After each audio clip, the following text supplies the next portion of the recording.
Comrades, comrade Revatkar को लाल सलाम। Comrade Revatkar नए बच्चे उन्हें जानते नहीं, किंतु जितने सीनियर्स हैं वो उनके काम के कारण ही नहीं, उनके पर्सनालिटी के कारण भी वो सभी के ख्याल में रहते थे और रहते हैं। कॉमरेडशिप के बारे में जब भी बात कर रहे थे या युवा के बारे में बात कर रहे थे कि युवा उम्र से नहीं होता, आदमी यहाँ युवा होना चाहिए। Indeed physical health matters, physical health matters, ये हमारे एक्स प्रेसिडेंट है। अभी हमने उनकी हेल्थ को देखते हुए वो खुद ही चाहते थे कि मैं रेस्ट करूं। कॉमरेडशिप मैंने इन्हीं से सीखी। यानी हम बड़े बड़े लोगों के बारे में जब किताबों में पढ़ते हैं तो वो व्यक्ति हमें बहुत बड़े नज़र आते हैं, किंतु हमारे इर्द गिर्द इतने अच्छे लोग होते हैं, अगर उनको हम सही मायने में पढ़ें तो हमें पता चलेगा कि हमारे आजू बाजू में बहुत अच्छे लोग हैं। इनके बारे में, इनके जीवन पे एक किताब लिखी जा सकती है। मैं तुमको एक एग्जाम्पल बताता हूँ, उससे मालूम पड़ेगा आपको कि कोई कैंसर पेशेंट अपनी मिसेस को अपने स्टेट से जा रहा था लेके बम्बई में ट्रीटमेंट कराने। वो ट्रेन नागपुर से गुजरती थी तो उसकी मिसेस एक्सपायर हो गई बीच में ही। पहला स्टेशन नागपुर आया, इन्हें मालूम पड़ा, इन्होंने अपने टीम के साथ, वहाँ मैं भी था, जेके साकरे भी एक्सपायर हो गए, वो भी थे। क्योंकि रेलवे से डेड बॉडी बाहर निकालना बहुत बड़ी बात होती है, रेलवे पुलिस एंड बहुत सारी टेक्निकलिटीज़। उन्होंने उनको टीम निकाला। तब 9:30 बजे थे सवेरे के। उनको उसके मिस्टर और हम सभी लोगों ने फ्यूनरल ग्राउंड पर लेके गए, पूरा अंत्यक्रिया किया खुद के खर्चे से। यानी रात के 6 बजे तक ये आदमी ऐसा पीछे हाथ बांधे खड़ा हुआ था। कौन था वो? तब मुझे पता चला कि कॉमरेडशिप होती क्या है। अंधे के बारे में, जितने भी अंध लोग हैं उनके बारे में, अगर नागपुर में अंधे के बारे में बात करते कोई हेल्प करने वाला, तो पहला नाम आता है रेवतकर जी का।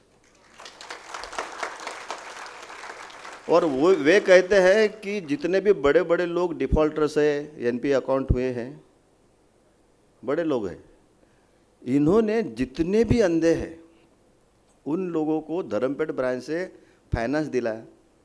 5,000, 10,000, 15,000, 20,000 जो भी है। एक भी अकाउंट आज तक एनपीए नहीं हुआ। इन्होंने कहीं एजुकेशन लोन किए, फ्रेम में बैठते भी नहीं थे, लेकिन जोनल मैनेजर पर वैसे ही हम यहाँ पर ज़रा दबाव बनाए रखते हैं, पूरा एडजस्टमेंट करके। वो लोग जिनको 2 वक्त का खाना नसीब नहीं था, आज वो 5-5 लाख रुपया सैलरी ड्रॉ कर रहे हैं। जब भी आते हैं तो अपने भगवान को पूछते हैं इनके घर में जाके। मैं थोड़ा सा बोलने में बहुत स्पष्ट व्यक्ता हूँ।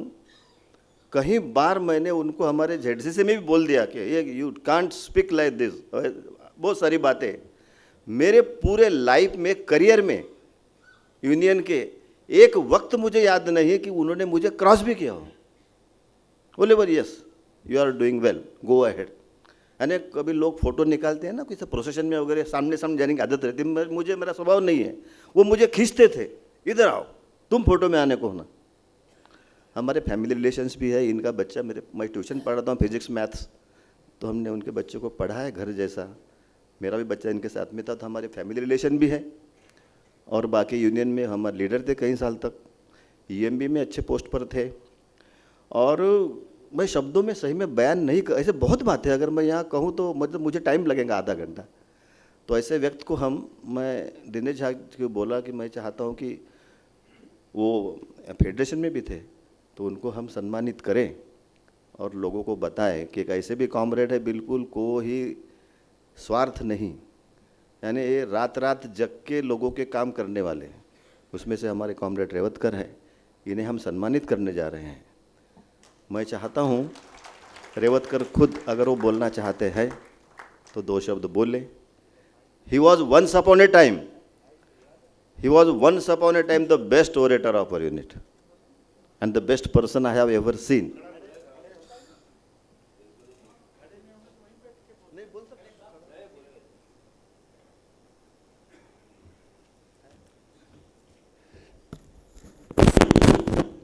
कॉमरेड दीनेजा Lallan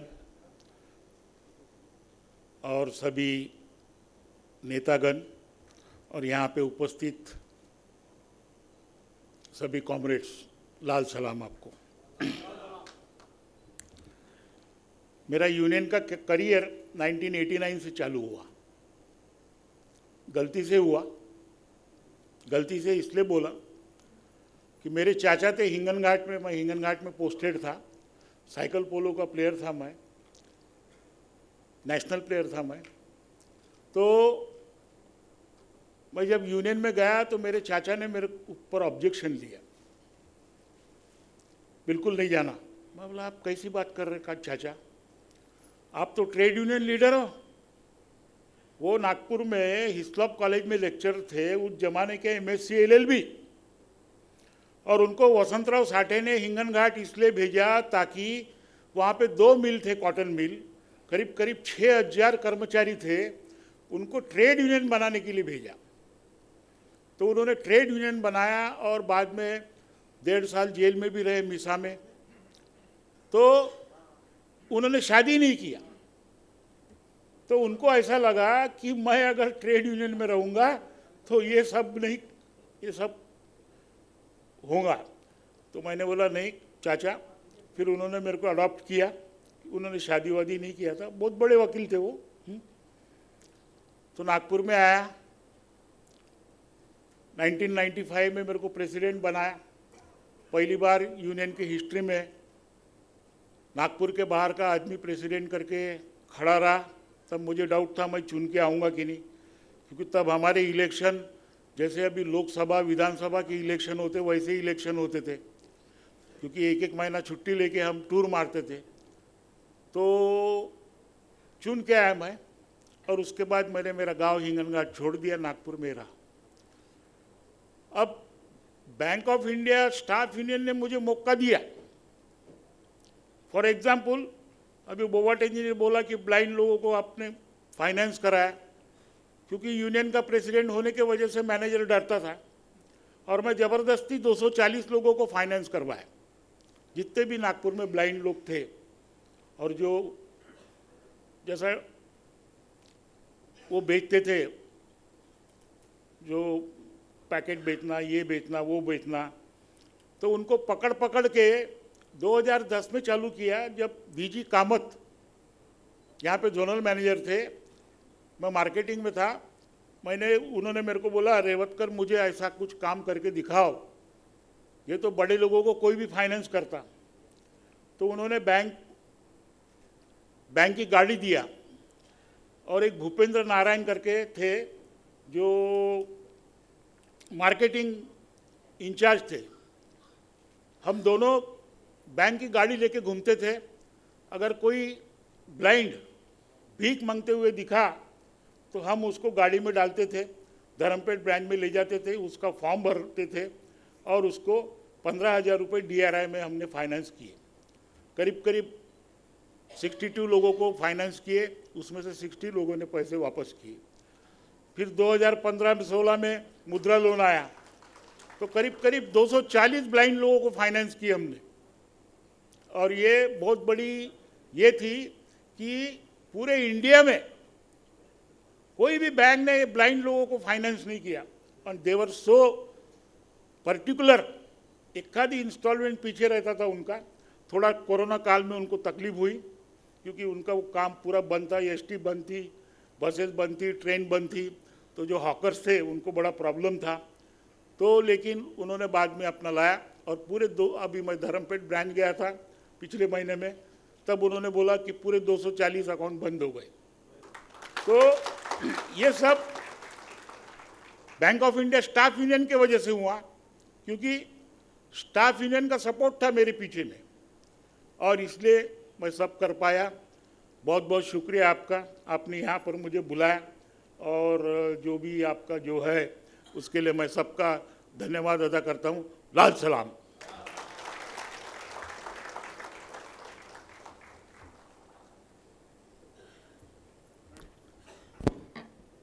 So I take this opportunity to felicitate Comrade Revatkar at the hands of our President A.M. Pereira. Dinesh ji आप भी आइए.